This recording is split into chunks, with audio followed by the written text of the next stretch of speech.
here with Marius van Oers. He's a research scientist with Mcafee, and welcome. Thank you. Can I talk just for a sort of an overview to start with?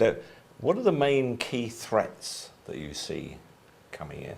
Well, the main focus that we see right now is malware that's really targeting after information, whether it's being financial information or intellectual property information, new ideas of companies. So malware is not just for the fun of it, it really has a target for it. So malware has become very much professional.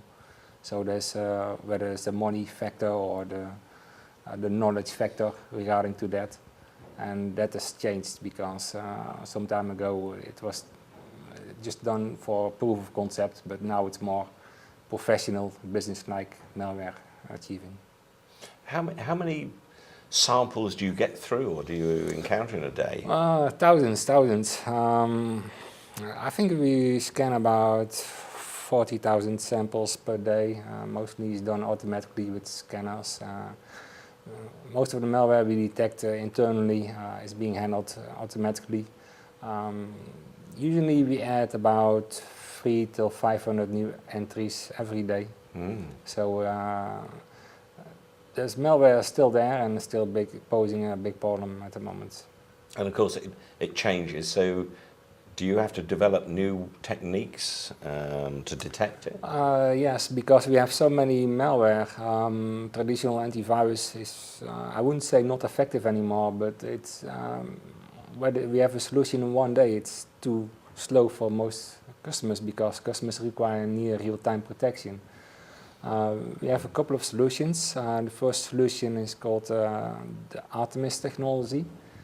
And with that we scan on the local file system for suspicious files, like files which have double extensions or files that are packed with a malicious packer. So we pull that, and using that information we can limit the time to 30 minutes for protection for the client, and that's very good. Another technique we are going to see in the future is called behavior blocking.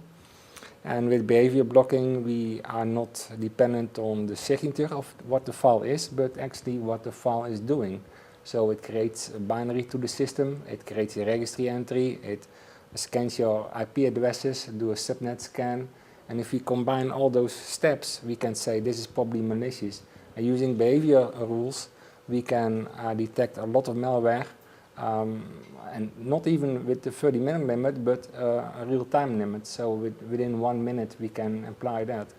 And if we have a behavior blocking rule in place, the complete environment can then be protected using a special extra that and be deployed on the complete environment for the client system. So does that behavioral blocking, does that gradually build up then as you experience more and more? You experience new behavior, and so you keep adding to it, is that?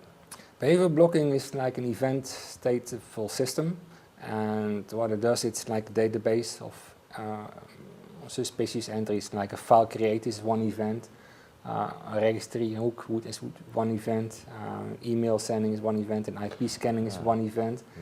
But we are not dependent on the time, it's time invariant, otherwise the database would be very big. But combining those events, we can probably say, okay, this is malware or this is not malware. And the moment the malware activates, the behavior rule kicks in. So if the malware does nothing, there's also no threat for the system. But the moment the behavior rule kicks in, the client is already protected client-wise. So behavioral protection is certainly one of the key areas we're going to focus on in the future. And you mentioned packing. What's that? Well, you can pack files like an exe file externally using WinZip. So it will become like a zip file from 100,000 bytes to 25,000 bytes. But you can also compress binary files internally. So it remains like an exe, like a mouse.exe. And it's internally compressed using different packings. And the goal for that is to make it harder to analyze the file, and also by using different packing versions to create new malware. And malware is nowadays created automatically nearly every second. So they will do a few changes, different packing techniques, and then basically it's the same code but using different packers. You can create a new malware. That's actually what the malware industry is doing right now. So they are building every second new malware, so to speak, and that's why packing is becoming a big problem. And the traditional way of fighting that using AV signatures is not effective, but using behavior blocking, that would be a good solution. Or in the future we can also employ things like whitelisting. That would also be a solution for environments that are stable. I've heard at the conference here people mentioning whitelisting. Is that a practical solution? Well, using traditional AV, it's like blacklisting. We detect what's bad only, but and using whitelisting, we revert it. We say we deny everything unless it's good. In theory, it's a very good solution. The only drawback is that the whitelisting does not work well in flexible environments. So if you have an environment with many changes, many different departments, it's very hard for the administrator to maintain, and that's why whitelisting might not be the ultimate solution. However, if you have an environment or department where more or less all the people are doing the same thing, then whitelisting is the perfect solution. And malware, has it changed, you know, the targeting of malware, has it changed? I suppose it always is, but have you noticed? Malware has been very changing ever since I joined Mcafee in '95. There's been Word documents, PE files, but right now the focus is much more on Trojans specifically targeted at a certain company or environment, specifically to retrieve personal information, like whether it's be for financial credit card numbers. That's actually one of the biggest keys.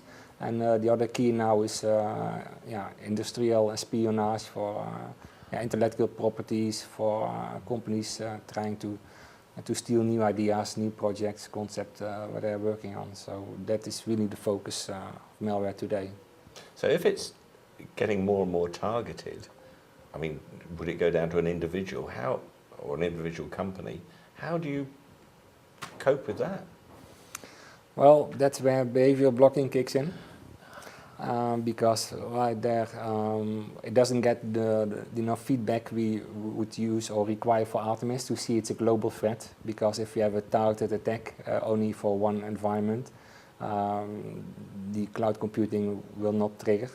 But the behavioral rules will kick in, and it will trigger whether it's going to be one machine on a complete range of machines. And once one machine is attacked using targeted attacks, then it can automatically deploy with an extra to provide system-wide protection for the complete environment. So behavioral blocking is certainly a way to push forward. So that's just one of the techniques. You must employ all these techniques, I guess. Yes, having one simple solution is not effective. I doubt we will ever go with a situation where the traditional antivirus solutions are no longer needed. I think they are still there. They are very effective. They are very fast to maintain and deploy. But also, Artemis for live feeds for 30 minutes, behavioral blocking also a good solution, and whitelisting. And of course, then we only talk about the AV side of range, but you also need to deploy total protection from like host intrusion prevention systems also. So AV is not a single solution. You have to put a wide range of systems into place to cover the full gap. I think that's the best we can do at the moment. Well done. Thank you, Marius. Brilliant. Okay, well done. Thank you.